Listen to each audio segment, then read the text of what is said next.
parents decide to came back to Mariupol. You were trying to find a place in Ukraine because you don't want to leave Ukraine. Russian forbidden Ukrainians to go to Mariupol. We have to leave one more day. You're just a woman. Yeah, you just need to try. So I don't give up. I just need to have this resistance. So hello, Dasha. Hi, Themis. It's very nice to discuss with you, and thank you very much for agreeing to be part of a community. Generation Ukraine, we try to build the community of women, that they have a support network about creative and business women, that they can collaborate, that they can do stuff when they are united. So with Common Ground, this series, we try to highlight the stories of the women that we have in the community. And thank you very much for being here with us. Thank you for inviting me. It's really a big support for me.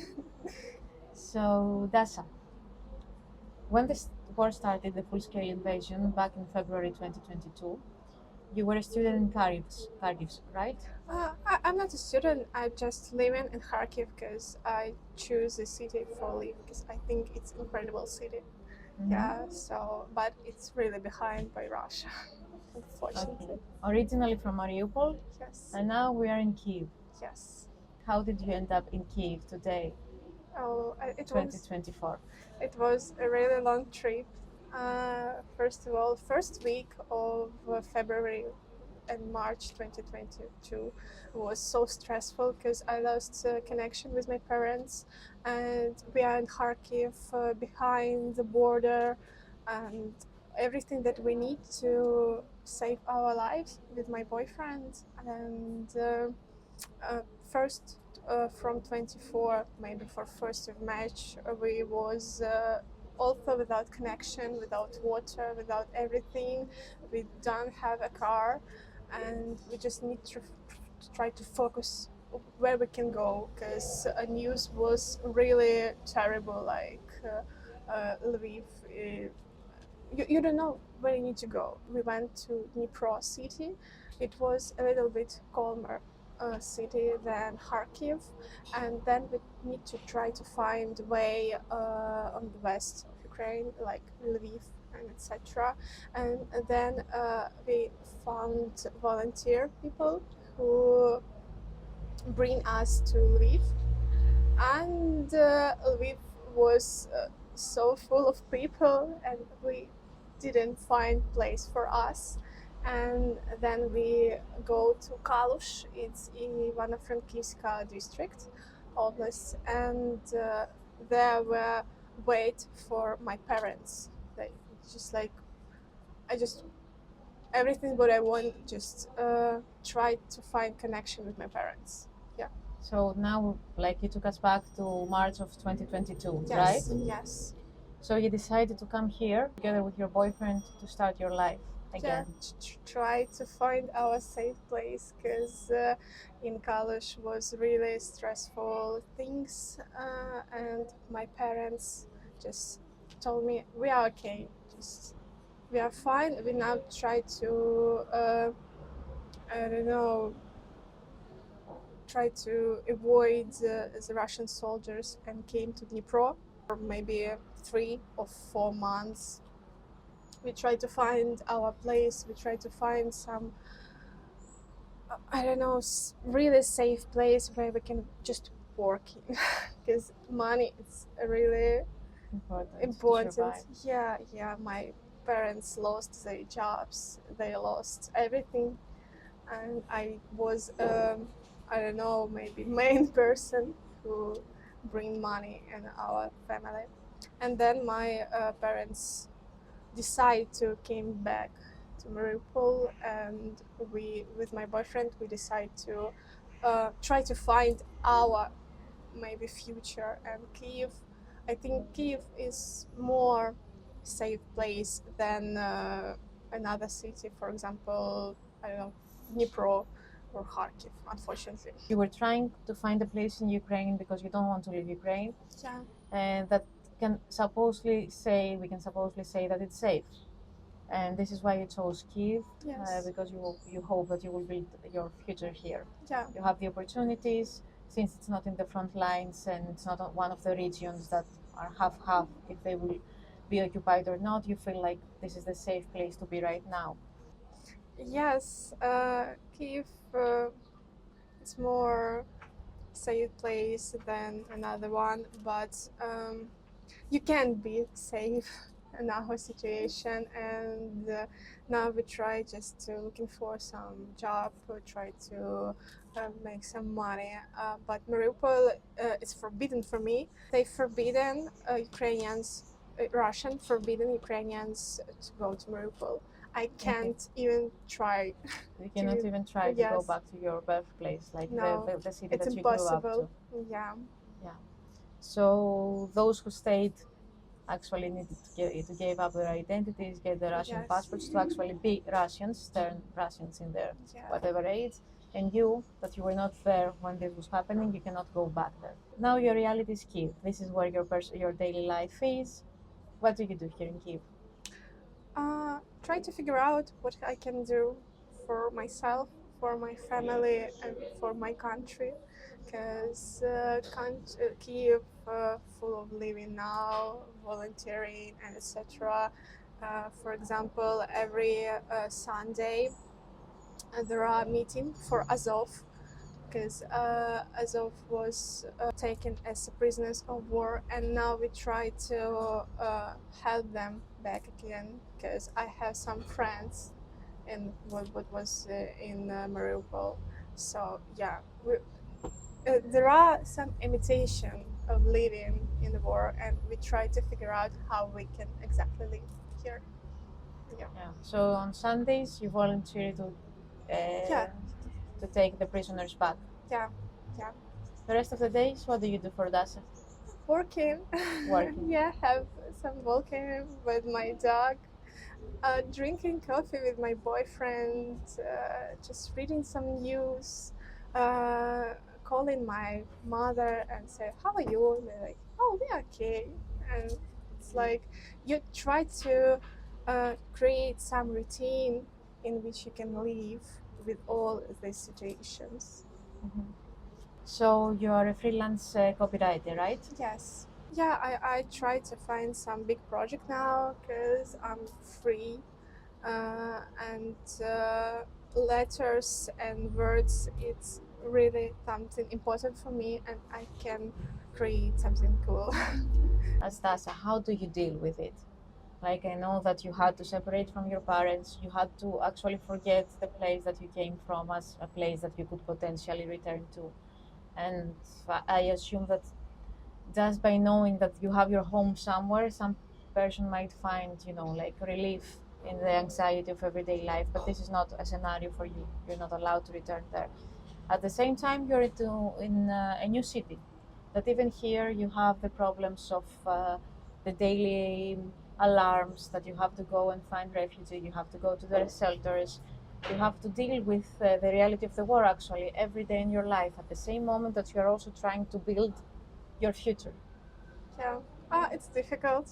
I can't say that, oh no, I'm okay, I'm just living my life. No, I'm really not. It's really difficult because on holidays you can go to your parents. I haven't seen them for 2 years, and everything that you can do, just live your life day by day. Just wake up, work, morning routine, working, some evening routine, and etc. If it's some explosion on etc., you feel a little bit tired, and but you need to try live your life every day, because we have to live one more day than Russian people. So yeah, You need to survive. yeah, we need to survive. And like I've been in Kiev for 2 days now, and I realized that generally, if the alarms are off and stuff, you cannot really understand that you are in a war zone because we are far from the front line. But there are signs of it everywhere. You can see soldiers working down the streets. Yeah. You cannot take an elevator because you're afraid that the electricity might turn off. So you cannot actually be there because you never know when this happens. So Yeah. I assume that older people who live in sixth, seventh, any kind of floor, It's a which big is not problem. zero, Yeah. they have a big problem because they Yeah. cannot get out and off back to their houses. Or, for example, another problem that you have is that sometimes during the day you don't have water, you don't have electricity. Mm-hmm. War is everywhere, War is unfortunately. everywhere. Yeah, but everything that we can knew that Russia is guilty, not our government, etc. Russia is our enemy, and we need to try to focus by our surviving. Yes. So this war is fought in different stages. One is on the front lines where women and men are losing their lives while defending their country every day. Yeah. And at the same time, you have the people who have remained in this country, who are in the cities, in the mainland, everywhere, and they are actually working so they can fund this war with their taxes. They volunteer. Yeah, and that's everything we can do, and not feeling guilty because we're not in the front line on something like that. We need to try to cheer up. For example, my parents, because they lose hope, and I said, no, you can. You just need to survive. You just need to live. Try to figure out what you can do. Not don't have contact with governments there. So, yeah.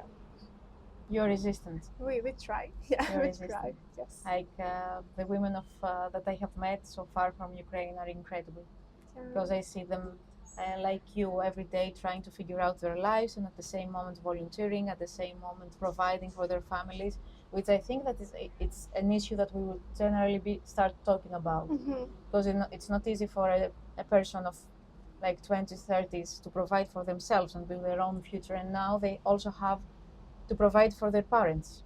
Yeah.